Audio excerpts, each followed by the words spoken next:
भारतीय संविधान। भारतीय संविधान के विकास का संक्षिप्त इतिहास।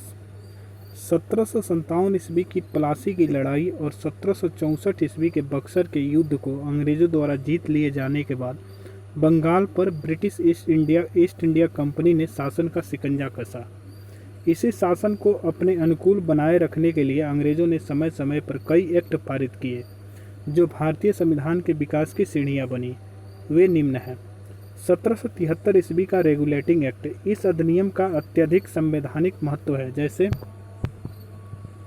भारत में ईस्ट इंडिया कंपनी के कार्यों को नियमित और नियंत्रित करने की दशा में ब्रिटिश सरकार द्वारा उठाया गया यह पहला कदम था, अर्थात कंपनी के शासन पर संसदीय नियंत्रण स्थापित किया गया। इसके द्वारा पहली बार कंपनी के प्रशासनिक और राजनीतिक कार्यों को मान्यता मिली। इसके द्वारा केंद्रीय प्रशासन की नींव रखी गई। इसकी विशेषताएं। इस अधिनियम द्वारा बंगाल के गवर्नर को बंगाल का गवर्नर जनरल पद नाम दिया गया तथा मुंबई एवं मद्रास के गवर्नर को इसके अधीन किया गया।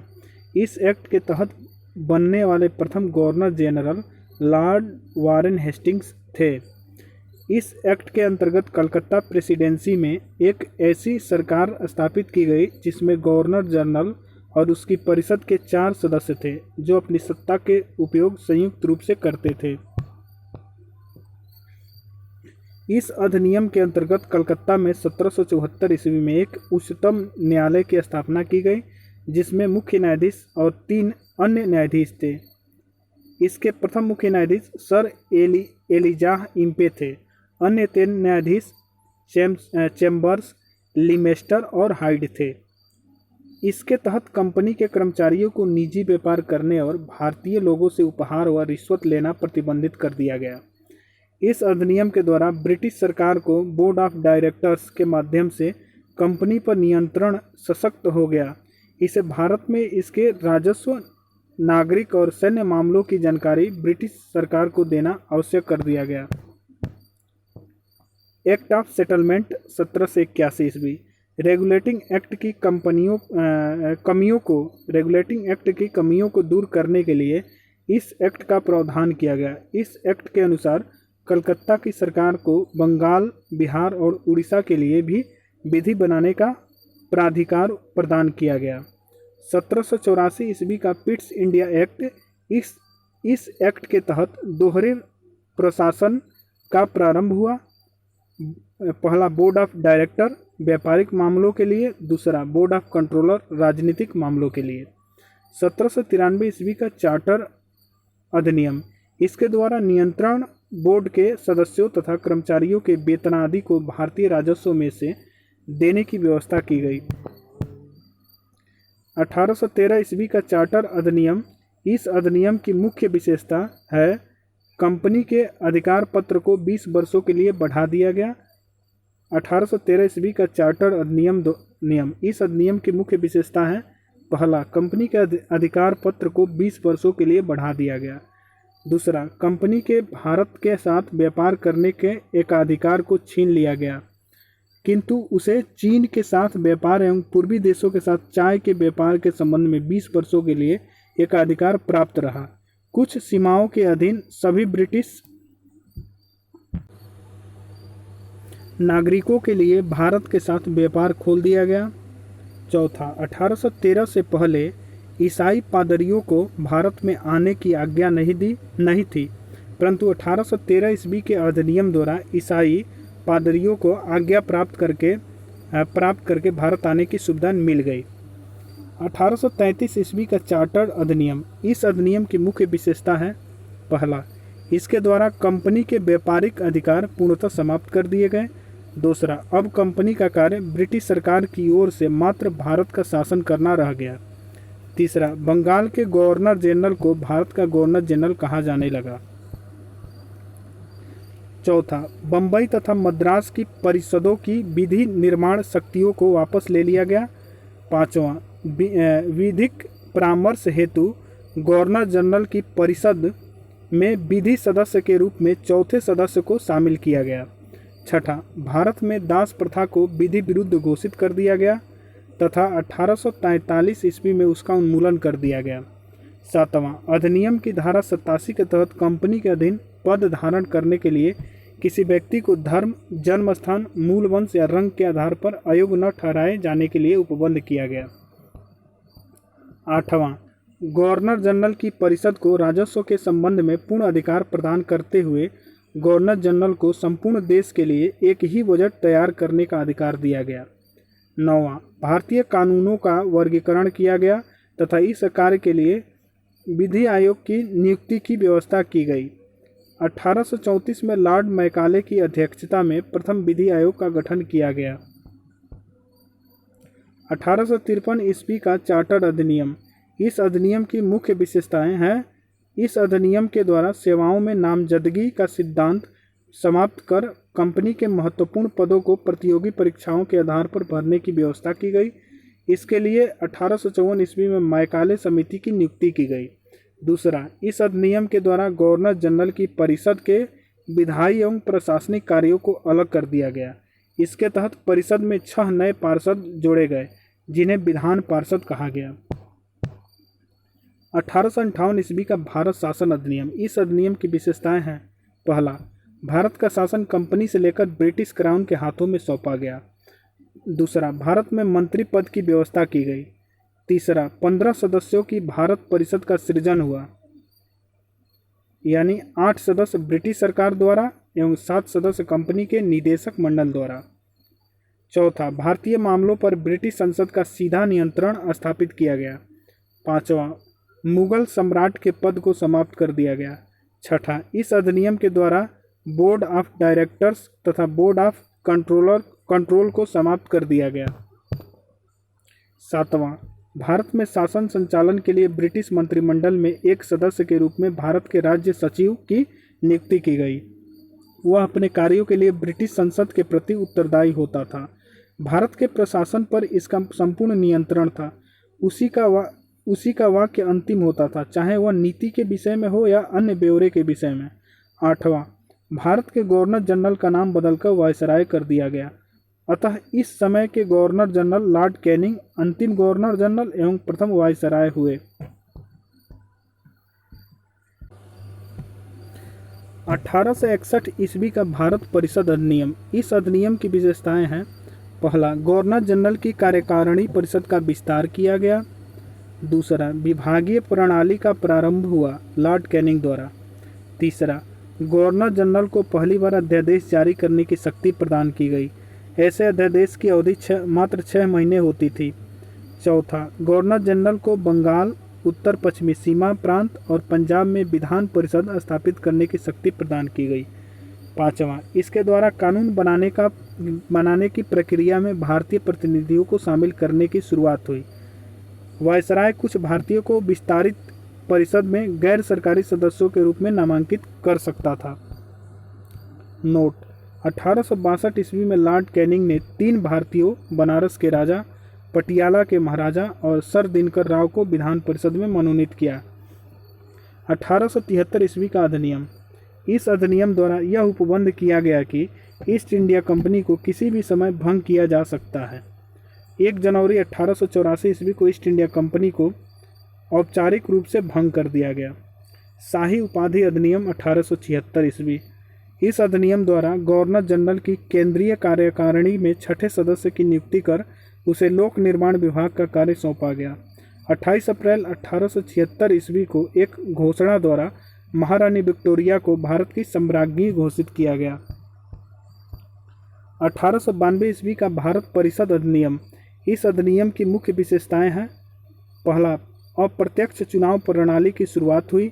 दूसरा, इसके द्वारा राजस्व एवं व्यय अथवा बजट पर बहस करने तथा कार्यकारिणी में प्रश्न पूछने की शक्ति दी गई। 1909 ईस्वी का भारत परिषद अधिनियम यानी मार्ले मिंटो सुधार। पहली बार मुस्लिम समुदाय के लिए पृथक प्रतिनिधित्व का उपबंध किया गया। इसके अंतर्गत मुस्लिम सदस्यों का चुनाव मुस्लिम मतदाता ही कर सकते थे। भारत सरकार अधिनियम के तहत पहली बार विधायिका में कुछ निर्वाचित प्रतिनिधित्व की मंजूरी मिली। इस प्रकार इस अधिनियम ने सांप्रदायिकता को वैधानिकता प्रदान की और लॉर्ड मिंटो को सांप्रदायिक निर्वाचन के जनक के रूप में जाना गया। दूसरा, भारतीयों को भारत सचिव एवं गवर्नर जनरल की कार्यकारिणी परिषद में नियुक्ति की गई। केंद्रीय और प्रांतीय विधान परिषदों को पहली बार बजट पर वाद विवाद करने, सार्वजनिक हित के विषयों पर प्रस्ताव पेश करने, पूरक प्रश्न पूछने और मत देने का अधिकार मिला। प्रांतीय विधान परिषदों की संख्या में वृद्धि की गई। पाँचवां, सत्येंद्र प्रसाद सिन्हा वायसराय की कार्यपालिका परिषद के प्रथम भारतीय सदस्य बने। उन्हें विधि सदस्य बनाया गया। छठा, इस अधिनियम के तहत presidency, corporation, chambers of commerce, विश्वविद्यालयों और जमींदारों के लिए अलग प्रतिनिधित्व का प्रावधान किया गया। नोट: 1909 ईस्वी में लॉर्ड मार्ले इंग्लैंड में भारत के राज्य सचिव और लॉर्ड मिंटो भारत के वायसराय थे। 1919 ईस्वी का भारत शासन अधिनियम यानी मॉन्टेग्यू चेम्सफोर्ड सुधार।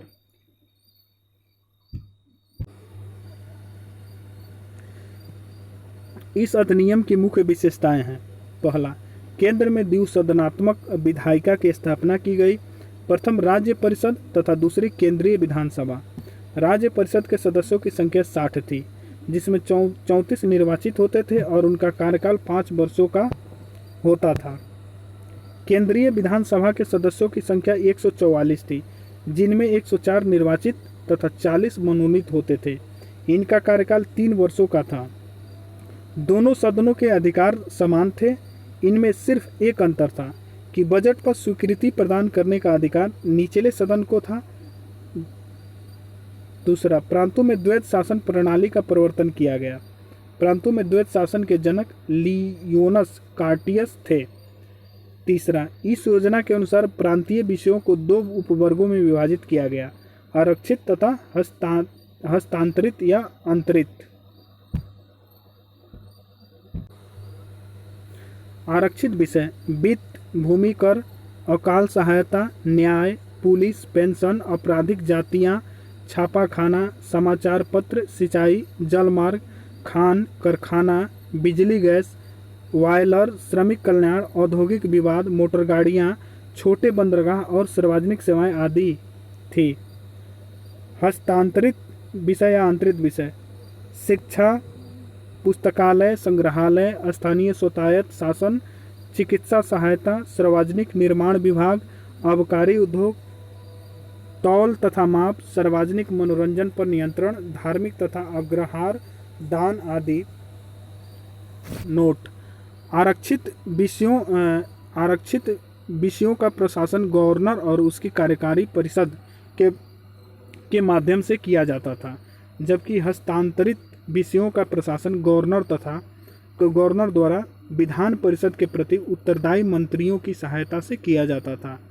इस द्वैध शासन प्रणाली को 1935 ईस्वी के एक्ट के द्वारा समाप्त कर दिया गया। चौथा, भारत सचिव को अधिकार दिया गया कि वह भारत में महालेखा परीक्षक की नियुक्ति कर सकता है। पांचवा, इस अधिनियम ने भारत में एक लोक सेवा आयोग का गठन का प्रावधान किया। अतः 1926 ईस्वी में ली आयोग 1923-24 की सिफारिश पर सिविल सेवकों की भर्ती के लिए केंद्रीय लोक सेवा आयोग का गठन किया गया। इस अधिनियम के अनुसार वायसराय की कार्यकारी परिषद में 6 सदस्यों में से कमांडर इन चीफ को छोड़कर 3 सदस्यों का भारतीय होना आवश्यक था। 7वां, इसने सांप्रदायिक आधार पर सिखों, भारतीय ईसाइयों, आंग्ल भारतीय और यूरोपियों के लिए भी पृथक निर्वाचन के सिद्धांत को विस्तारित कर दिया। 8वां, इसमें पहली बार केंद्रीय बजट को राज्यों के बजट से अलग कर दिया गया।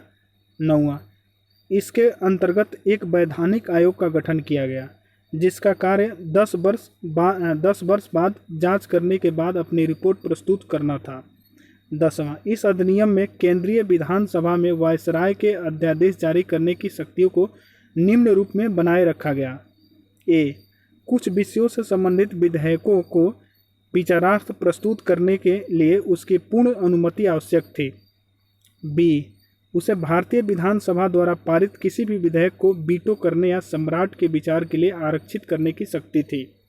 सी, उसे यह शक्ति थी कि विधानमंडल द्वारा नामंजूर किए गए या पारित न किए गए किसी विधेयक या अनुदान को प्रमाणित कर दे तो ऐसे प्रमाणित विधेयक विधानमंडल द्वारा पारित विधेयक के समान हो जाते थे।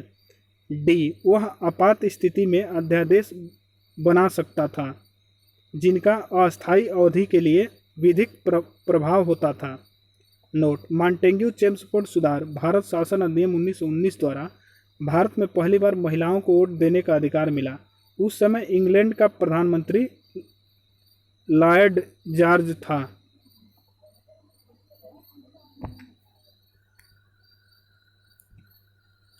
उन्नीस सौ 35 ईस्वी का भारत शासन अधिनियम। 1935 ईस्वी के अधिनियम में 321 अनुच्छेद और 10 अनुसूचियां थी। इस अधिनियम की मुख्य विशेषताएं इस प्रकार हैं। पहला, अखिल भारतीय संघ। यह संघ 11 ब्रिटिश प्रांतों, 6 चीफ कमिश्नर के क्षेत्रों और उन देशी रियासतों से मिलकर बनना था जो स्वेच्छा से संघ में शामिल हो। प्रांतों के लिए संघ में सम्मिलित होना अनिवार्य था, किंतु देशी रियासतों के लिए यह ऐच्छिक था। देशी रियासतें संघ में सम्मिलित नहीं हुई और प्रस्तावित संघ की स्थापना संबंधित घोषणा पत्र जारी करने का अवसर ही नहीं आया। दूसरा, प्रांतीय स्वतंत्रता। इस अधिनियम के द्वारा प्रांतों में द्वैध शासन व्यवस्था का अंत कर उन्हें एक स्वतंत्र और स्वशासित संवैधानिक आधार प्रदान किया गया। केंद्र में द्वैध शासन की स्थापना। इस अधिनियम में विधायी शक्तियों को केंद्र और प्रांतीय विधानमंडलों के बीच विभाजित किया गया। इसके तहत परिसंघ सूची, प्रांतीय सूची एवं समवर्ती सूची का निर्माण किया गया। परिसंघ सूची के विषयों पर परिसंघ विधानमंडल को विधान बनाने की अनन्य शक्ति थी। इस सूची में विदेशी कार्य, करेंसी और मुद्रा, नौसेना, सेना, वायुसेना, जनगणना जैसे विषय थे। प्रांतीय सूची के विषयों पर प्रांतीय विधानमंडलों की अनन्य अधिकारिता थी, यानी इस सूची में वर्णित विषयों पर प्रांतीय विधानमंडल को कानून बनाने का अधिकार था। प्रांतीय सूची के कुछ विषय थे: पुलिस, प्रांतीय लोक सेवा और शिक्षा। सी, समवर्ती सूची के विषयों पर परिसंघ एवं प्रांतीय विधानमंडल दोनों विधान बनाने के लिए सक्षम थे। समवर्ती सूची के कुछ विषय थे: दंड विधि और प्रक्रिया, सिविल प्रक्रिया, विवाह एवं विवाह विच्छेद आदि। ऊपर उल्लेखित उपबंधों के अधीन रहते हुए किसी भी विधानमंडल को दूसरे की शक्तियों का अतिक्रमण करने का अधिकार नहीं था, लेकिन वायसराय द्वारा आपात की उद्घोषणा किए जाने पर परिसंघ विधानमंडल को प्रांतीय सूची के विषयों में विधान बनाने की शक्ति थी। 2 प्रांतीय विधानमंडलों के अनुरोध पर भी परिसंघ विधानमंडल प्रांतीय विधानमंडल के विषय में विधान बना सकती थी। समवर्ती सूची के विषयों पर परिसंघ विधि प्रांत की विधि पर अभिभावी होती थी। इस अधिनियम में अवशिष्ट विधायी शक्ति वायसराय को दी गई थी। चौथा, संघीय न्यायालय की व्यवस्था। इसका अधिकार क्षेत्र प्रांतों तथा रियासतों तक विस्तृत था। इस न्यायालय में एक मुख्य न्यायाधीश तथा 2 अन्य न्यायाधीशों की व्यवस्था की गई। न्यायालय से संबंधित अंतिम शक्ति प्रीवी काउंसिल लंदन को प्राप्त थी। पांचवा, ब्रिटिश संसद की सर्वोच्चता। इस अधिनियम में किसी भी प्रकार के परिवर्तन का अधिकार ब्रिटिश संसद के पास था। प्रांतीय विधानमंडल और संघीय व्यवस्थापिका इसमें किसी प्रकार का परिवर्तन नहीं कर सकते थे। छठा, भारत परिषद का अंत। इस अधिनियम के द्वारा भारत परिषद का अंत कर दिया गया। सातवां, सांप्रदायिक निर्वाचन पद्धति का विस्तार। संघीय तथा प्रांतीय व्यवस्थापिकाओं में विभिन्न संप्रदायों को प्रतिनिधित्व देने के लिए सांप्रदायिक निर्वाचन पद्धति को जारी रखा गया और उसका विस्तार दलित जातियों, महिलाओं और मजदूर वर्ग तक किया गया। आठवां, इस अधिनियम में प्रस्तावना का अभाव था।